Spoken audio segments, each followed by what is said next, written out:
Welcome to Let's Go Indigo. I'm your host, Indigo Ike, and on a good day, Isaac Holtz. I thought I would jump on. I haven't done much here. I have reasons for that. Some of it is just it takes a little bit of effort to do these kind of episodes. This one's probably the lowest effort one. I can just like hit record and talk. I am editing an interview dialogue, as we call it on the show, and that will be coming hopefully soon. But it's a much bigger process because it's 2 hours of footage or so or less, and then I need to trim it down to something like 30 to 40, and even then. But those have been our biggest hits on this channel. I say we, it was my biggest hits, I guess. But the collaborations have been really fun to shoot. Like it's fun to get on a call with your friends and talk about this topic for me. And it's fun to jump on a call and record it, but then like to edit it is just a bit more work.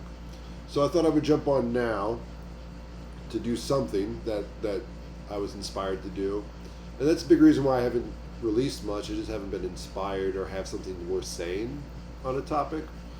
But I thought I would give you kind of an overview of how I see the world, to use a word that means something different to each of us. How I see development happening, somewhat to me personally, but also just in general on the kind of cultural quadrant. And that might be fun. So hopefully you find this useful. It's good to see you again if you're listening still. Thanks for being part of the channel and checking it out. If you're new, do all the things. But I'm guessing most of you have seen my channel and have subscribed. And we hit like I think at least 10 people, which is kind of cool. So hey, how you doing? I probably have a lot to say about Crimson, like the base level.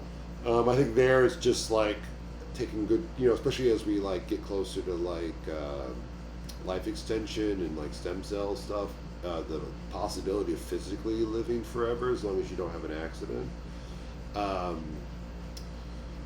I think that's pretty cool. I'm excited for that. I'm hopeful for that. I think at least in terms of like, I don't care if I live forever. I don't mind living to just 70 or 80 something. That'd be amazing. And a lot of people don't get that far. But I'd like to at least.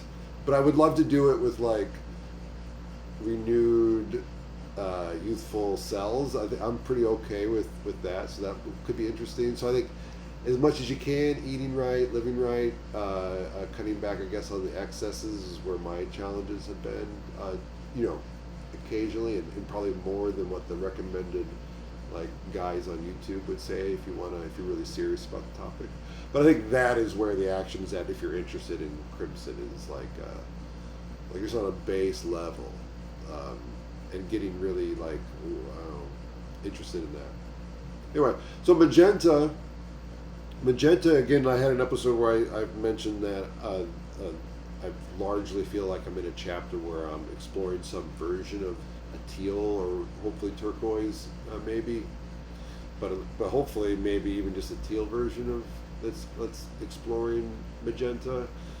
And I think there's just it's ever creative and ever expanding and ever changing and worth exploring. I don't have much to say culturally. I think maybe there's I think that currently there's maybe less of an interest outwardly, obviously, compared to all the things with AI and politics. But those interested in like tarot cards and magic, I think that's sort of like an easy version of magic. But I think just the larger magenta field is like wide open. It's an interesting place to talk about.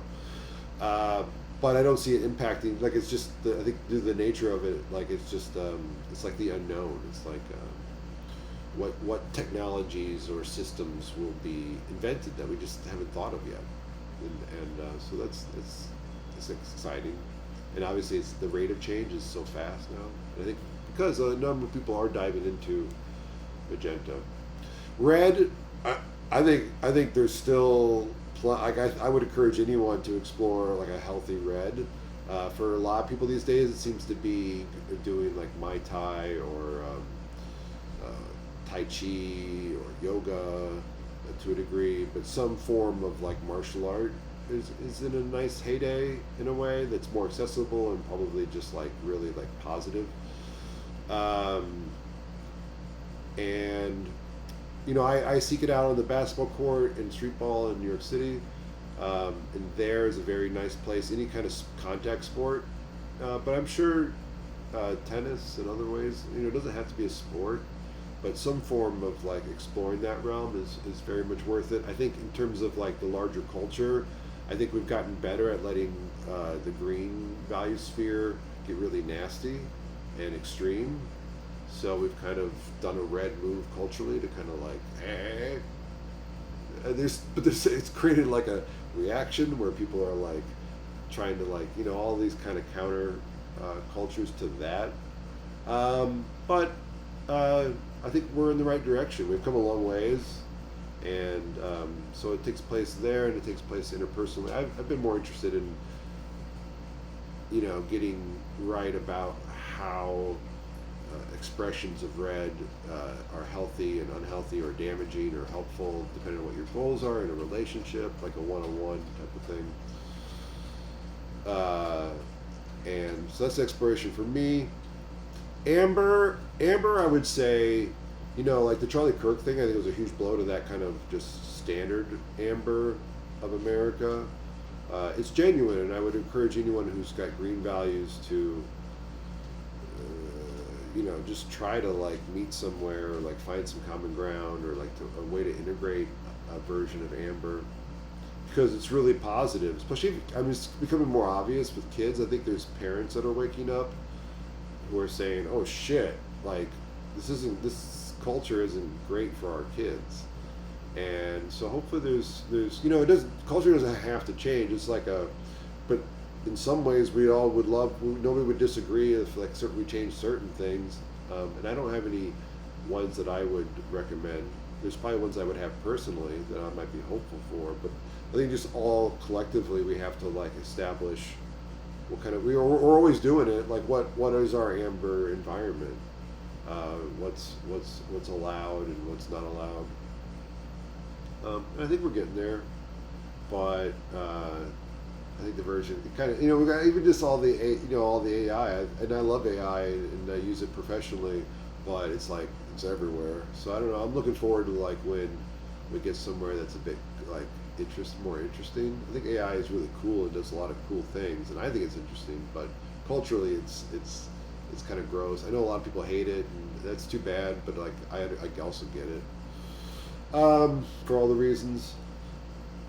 But orange, I think you could overstate or overthink that orange is still in control, especially with AI.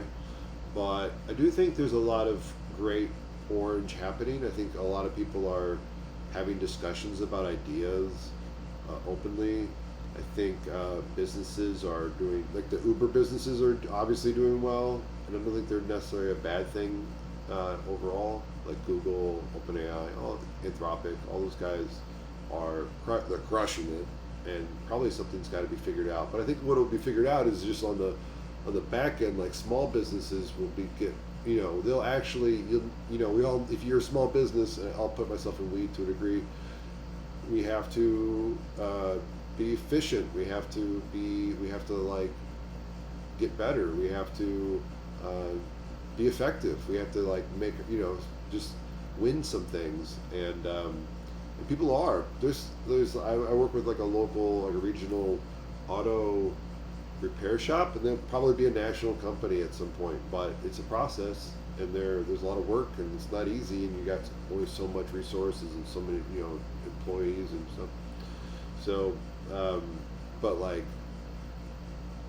it's a cool space. There's a lot of going on. It's not for everybody. People either aren't at orange, or people had enough of orange, and so it's like I don't think orange needs any more help. They don't need any more attacks. So I would probably even just like say orange needs like a little less attacking, but they need to be kept in check. So I think that's where I come to green. Green, I think, has learned a big lesson about overblowing it. I think to a degree. I think they'd be wise to, at least, if they want to get what they want. So here's what I would say to green is, if you have genuine things you want to accomplish in the world that you think are important, you have to be effective. And here's the example that I think it's been brought up. Where I got this was from an Integral podcast, but it was the notion that uh, uh, gay rights or the gay agenda, whatever you might call it, the people who were genuinely green and had concerns about the way gay men and women were being treated in America, from culturally, like acceptance to, laws turning into the blind eye or even worse. Whatever they felt was going wrong and they wanted to correct or change, and I think we're all the better for it in most ways, in terms of like where I would say to the point of where it doesn't get unhealthy is there was I think this was from Jeff Salzman. He said, the gay pride. I think I don't want to misquote him on this, but my notion is that the gay pride parades are awesome. It's a way to people can join in. They can just stay away that day if they don't want to be involved or encourage it. But it was something very positive year after year after year. But mostly it was the push for gay marriage. And, if anybody's old enough to remember, like the political climate back then was even the Democrats who were at that point were like more liberal and more still the common man, I guess, back then. I'm thinking like late 80s, 70s, 80s, 90s.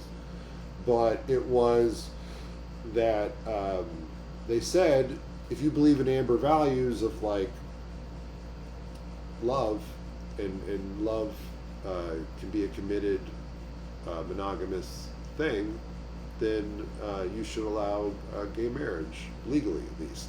You don't have to do it culturally, but legally. And then if you're not gonna do it like willingly, we are going to get good at the legal stuff, and we are going to win at your own game and declare that you must legally allow gay marriage. And it was, I think that's how history went down. And then once it was legalized, it was just more culturally okay. You can't like insist that everybody be okay with it, but you can at least make like nobody can bother you, and that you have the same legal rights as straight people. And so that was all I think we could all agree now. Like, thank God those people were smart about the strategy and got their values pushed through, because I think for a lot of people, and all of us, you could hopefully say, benefited from the wins that they had. So there's that. I think for just the health of the spiral, what I would urge from a Teal point of view is like the cultural stuff is just like, check yourself, like find out what's important, and like what's like is the environmental issues the most important. Like, figure out your most important things that you want to contribute, because you're like even from a Teal, if I have any part that's growing up beyond green, I would say, look, I generally believe you about the environment. It's not for me personally, it's not where I can be effective. But if you think it's important, I'd like you to, you got my support, you got my vote, but please be effective, and limit the backlash with other value spheres if possible. If possible. Some things will rile people up for, obviously, like the right causes will always, sometimes can be abrasive. Anyway, so that's what I would say to the green people, because I largely understand, for me personally, that we need to develop and encourage and grow healthy green. It'd be awesome if we were all living in a healthy green environment. I don't think we'd have as many complaints as we have now, which is sort of like a broken green that lost its position to red, amber, orange, more. I think that's all good. In teal, I don't know if I see much. I've become more skeptical that we actually have teal, turquoise, or indigo. I kind of bought into it's still like a theoretical thing. Although there is definitely on the grounds teal things happening and have been happening.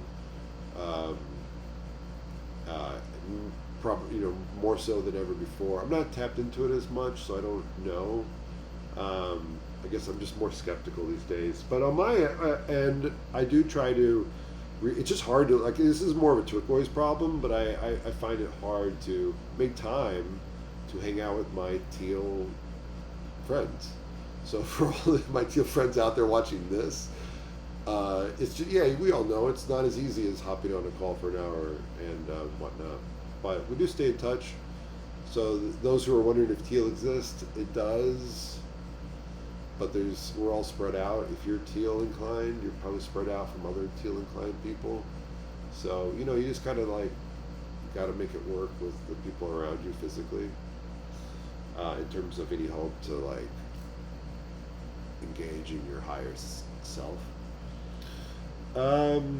Turquoise, like I said, I think people are meeting physically who are at least trying to ascribe to teal. So I do think those are turquoise moments and times, and it's definitely more than ever before. So it's very much real. If it is real, than it ever has been. Indigo, what I would surmise for indigo, I think there's just a lot of work that you have to do to. And there's also not a lot of work. It's like this notion of you're always already, I think. So it's like the state stuff comes into play where, again, definitely most likely could be talking out my ass, but there's definitely things you have to do, I think, to stabilize yourself to be capable of indigo, and I think that is a lot of the green projects, the indigo projects, like healing parts of yourself, integrating them, entering the world, being effective, showing up, growing up, all those things. But then also at some point you just realize that you've always been you've always been perfection. From a universal perspective, and even if you forget that, who's doing the forgetting? I think that was like a point of instruction that hit me earlier today. So I have moments where I'm like, oh, yeah, just everybody, myself included, everybody has always been already what they should be, and it doesn't mean like bombs don't go off and there's real suffering, but all the while you're existing and you're alive and you're physically here on the earth now. You won't always be, maybe most likely. So the state experience of being an earthling and having a human experience won't last forever, so you might as well just accept it